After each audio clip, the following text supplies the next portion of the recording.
नमस्कार, मेरा नाम अरुण गौतम है और आप देखना शुरू कर चुके हैं धाका टीवी। हमारे देश में जब भी चुनाव आता है तो हमारे देश के नेता लोग प्रचार प्रसार में इतनी जुमलेबाजी कर देते हैं, इतना जुमलेबाजी कर देते हैं कि उनके लिए मुसीबत खड़ी हो जाती है। जैसा कि पिछली बार हमारे देश के प्रधानमंत्री नरेंद्र मोदी जी ने अपने देश की जनता से कहा था कि अगर हमारी सरकार आती है तो सभी लोगों के अकाउंट में 15-15 लाख रुपए मिलने वाले हैं। उतने भी हम रुपये ले आए ना तो भी हिंदुस्तान के एक एक गरीब आदमी को मुफ्त में 15-20 लाख रुपए यूं ही मिल जाएगा।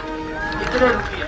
हालांकि इस बात का खुलासा, इस बात की सच्चाई अमित शाह जी ने एक इंटरव्यू के दौरान लोगों को बता दिया था। अमित शाह जी ने उस इंटरव्यू में लोगों को साफ साफ बता दिया था कि ये सिर्फ भाषण देने का एक तरीका है, ये सिर्फ जुमला है। सबको पता है कि किसी के अकाउंट में 15-15 लाख रुपए नहीं आने वाले हैं। देखिए, ये जुमला है। किसी के अकाउंट में 15 लाख रुपया कभी नहीं जाता, वो उनको भी मालूम है और आपको भी मालूम है, देश की जनता को भी मालूम है। ये भाषण देने का एक तरीका है, एक जुमला है। देखा आपने, ये अमित शाह जी थे जो साफ साफ कह रहे हैं कि ये भाषण देने का एक तरीका है, किसी के अकाउंट में 15 लाख नहीं आने वाले हैं। लेकिन इस बार तो अमित शाह जी ने इतना बड़ा जुमला कर दिया है कि नरेंद्र मोदी जी का 15 लाख वाला जुमला भी कुछ नहीं है उसके आगे। पहले आप वो जुमला देखिए। सारे युवाओं को बताना चाहता हूं कि आप एक बार भारतीय जनता पार्टी की सरकार बना दो।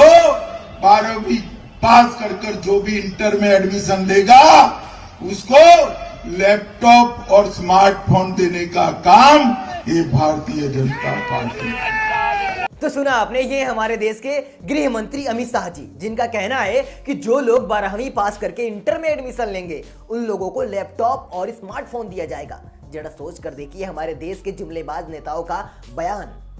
मतलब न बांस रहेगी न बांसुरी बजेगी। ये वही बंदा है जो पिछली बार कह चुके थे इंटरव्यू में कि ये सिर्फ भाषण देने का तरीका है, ये सिर्फ जुमला है। और अभी ये जो बातें कर रहे हैं ये भी एक जुमला है।